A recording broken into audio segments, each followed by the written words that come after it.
make your death taste so much sweeter.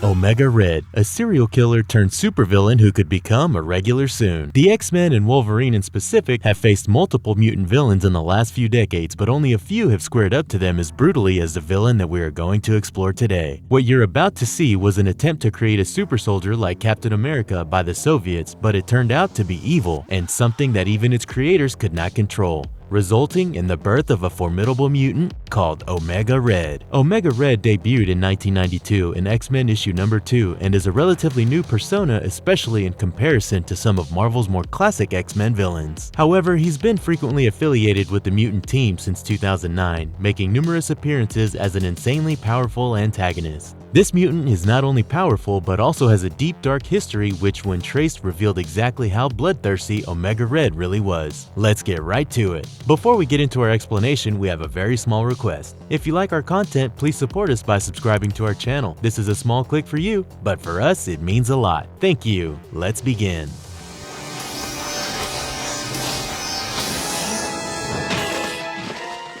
A notorious bloodlust from a young age. Disturbing origins explored. Omega Red was originally a man named Arkady Grigorievich Rosevich, who later became known as an infamous Russian mutant. However, what is interesting and quite frankly terrifying is that even before he developed his mutation, his parents and brother Vasily were terrified of him. He exhibited all signs of becoming a sociopath with a violent streak as the disfigurement of animals and the disappearance of local beggars became commonplace wherever he went. These were the first signs of Arkady's bloodlust. Vasily eventually turned on Arkady and revealed his horrible deeds, but that wasn't enough to put an end to it. We have all watched enough true crime to know that what happens when a child kills and tortures animals? They grow up to be violent killers. After he grew up, he joined the Russian army and was assigned to the GRU Spetsnaz. Despite serving in the armed forces, he continued to commit crimes to satiate his bloodlust, and this time he began to kidnap and murder young children, particularly young girls. His murders flew under the radar for a long time until he was relocated to a Soviet outpost near the Antarctic Circle, where the disappearance and deaths of several children were discovered by other Russian soldiers, and he could no longer hide himself. He was sentenced to death by the Red Army after his crimes were discovered, but his dormant mutant abilities saved him, prompting his superiors to recruit him for their super soldier program. However, he did not want anything to do with it. He managed to escape to Europe before he could be used in the Russian super soldier program. However, his nature remained the same and he used his newfound powers, his death factor, to commit several crimes in Europe as well. Eric Lencher became aware of his crimes and decided to assist Sean Cassidy, a young Interpol agent who went rogue after the Soviet Union coerced Interpol to drop the case on Arkady. Eric wanted Sean to track him down and deal with him once and for all.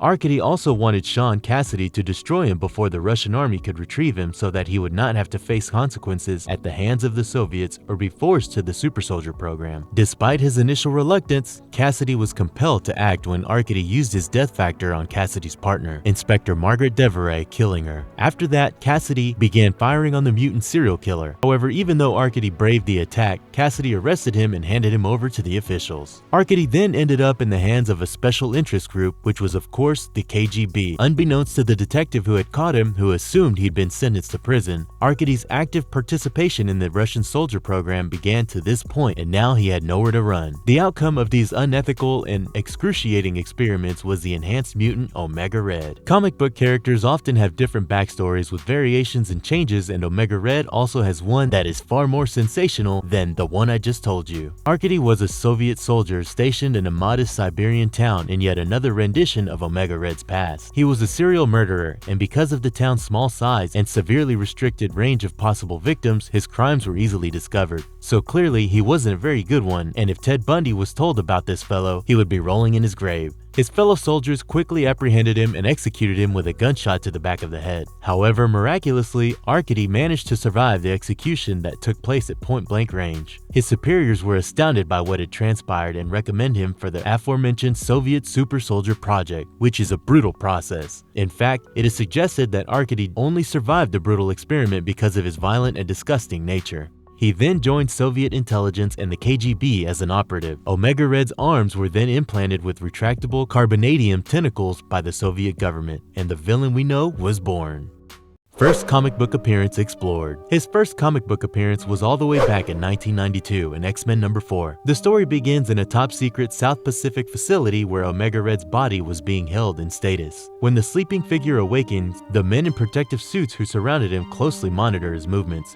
However, all the men die horribly all of a sudden. "Who has brought me back from the dark domain of death?" says the figure, who has white skin and long blonde hair. "Why has Omega Red been summoned once again?" A man then starts speaking to Omega Red from behind a protective window and shows him a photograph of Wolverine. Logan is immediately recognized by Omega Red, sparking anger in his eyes. It is important to note here that Wolverine and Omega Red have a history, and they fought each other before Omega Red was imprisoned. He is only just now making his comic book debut, rekindling their rivalry. Turns out it was the Hand who had freed Omega Red and wanted him to go after Wolverine. Wolverine and the other X-Men were enjoying their afternoon at the X-Mansion by playing basketball until they were attacked by agents of the Hand and Omega Red. Logan recognized his old foe and called him by his real name, Arcady, before passing out. However, Omega Red made sure to say that Arcady was dead and all that remained was Omega Red before he knocked out Wolverine. This marked the end of the first issue that Omega Red ever appeared in. However, the story does not end there, and the plotline for this particular arc actually spreads across 3 more issues.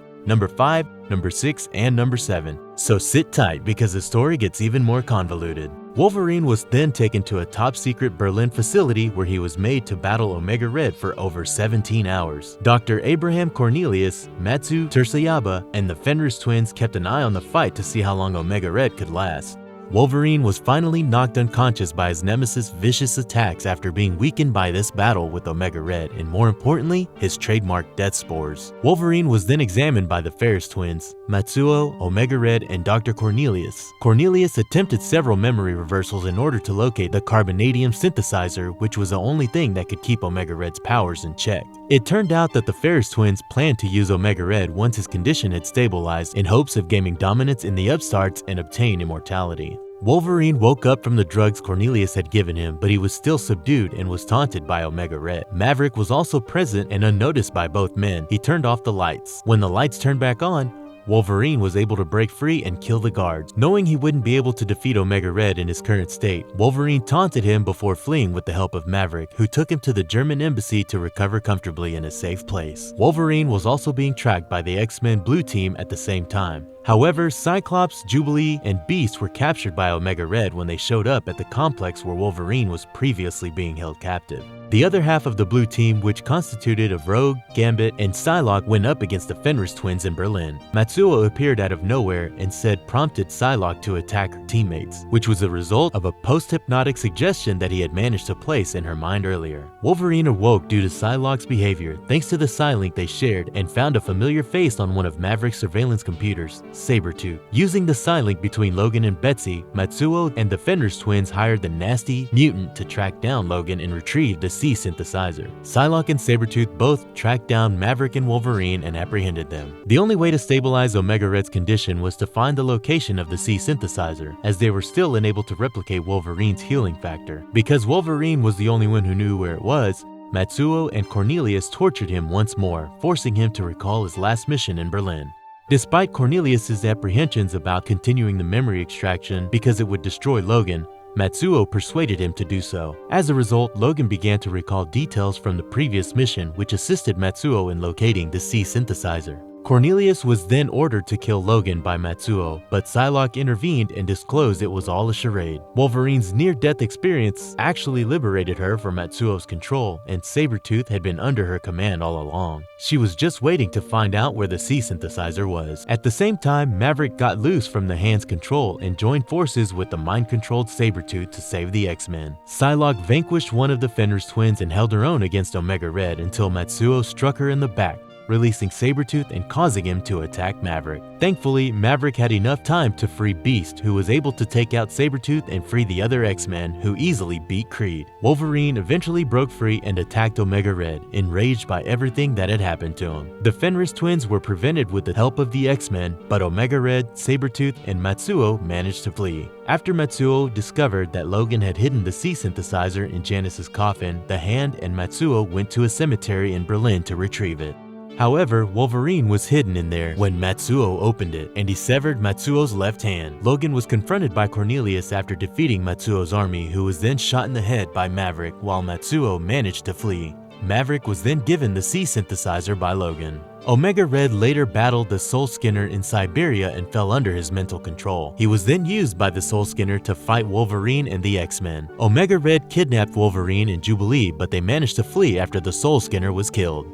This marked the end of Omega Red's first comic book story arc.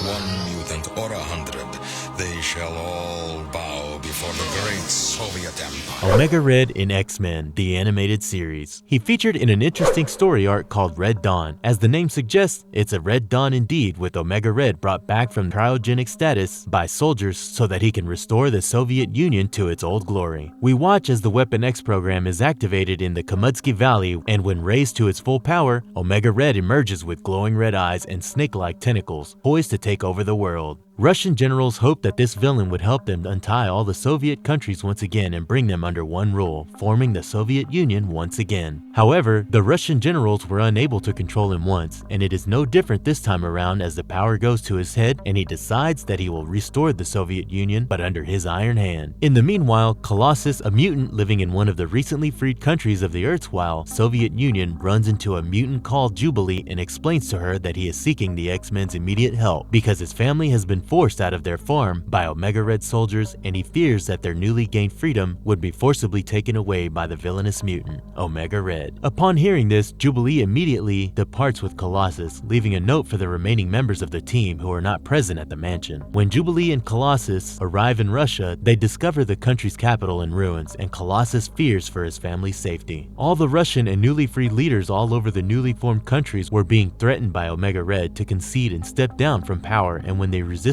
he would drain their life force. Such was his cruel nature. Piotr's family's farm was in ruins when they reached the location, but Colossus and Jubilee noticed that his sister, Ilyana Rasputina, was still there, hiding from the soldiers, and took her to safety. In the meantime, Wolverine had returned to the X-Mansion, and after seeing Jubilee's note, he instantly departed for Russia, having identified Omega Red as an old enemy that he had faced off against before. Omega Red then captures Ilyana and threatens to kill her as Jubilee, Colossus, and Ilyana attempt to free the Rasputins. Wolverine, on the other hand, arrives and fights Omega Red, who identifies the mutant right away. However, in this round of battle, Wolverine is bested by the red-eyed mutant and Colossus comes to his rescue. The group then fights Omega Red until they can flee safely, and Wolverine tells the others about his previous encounters with the Russian and how he had become a part of a failed supersoldier program that the Russians attempted during the Cold War. They quickly get back up because Rogue, Storm, and Gambit arrive as a result of finding and reading the note that Jubilee had left behind, and Colossus gathers a small army to attack the Soviet soldiers and Omega Red. The former Soviet army, on the other hand, sends tanks to the team's location and begin firing on them. Darkstar, who had by then switched allegiance because he saw that Omega Red would only bring death and destruction to the people, decided to assist the heroes in rescuing the civilians present. As fighting broke out once again, Omega Red effortlessly defeats Rogue when she tries to fight him. However, one of them has an ingenious idea when Storm activates her weather summoning powers. Darkstar tells Storm that she should summon a deep cold to place Omega Red back into stasis because the cold was the only thing that had been able to hold him captive for so long. They get to work and put the plan to action, and finally Omega Red is beaten as a result of this strategy, bringing an end to his tyrannical rule. This episode shows exactly how vile and evil Omega Red actually was, a powerful mutant villain with an unstable thirst for blood. It also shows that often physical force was not enough to beat him, and he was more than a match for powerful villains like Wolverine, making him a force to be reckoned with.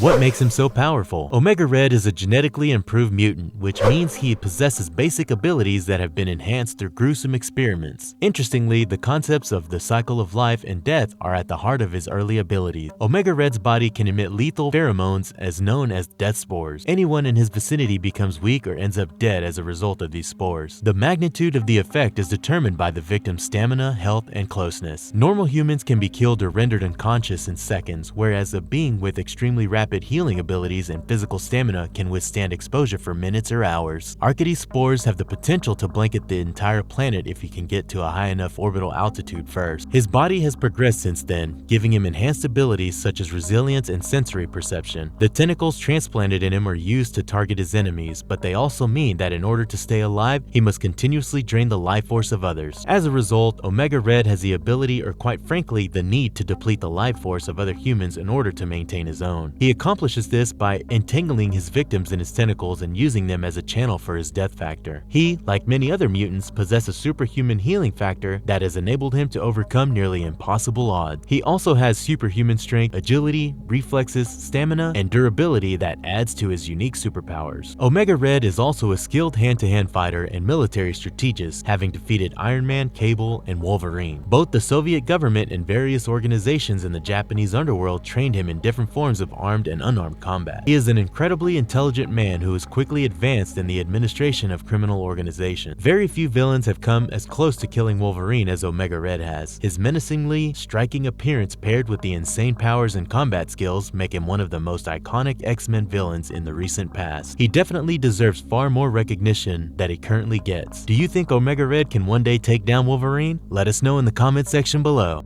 And if you liked our content, don't forget to leave a like and subscribe to us if you haven't already. Have a good one and be safe. Thanks everyone. Be gone!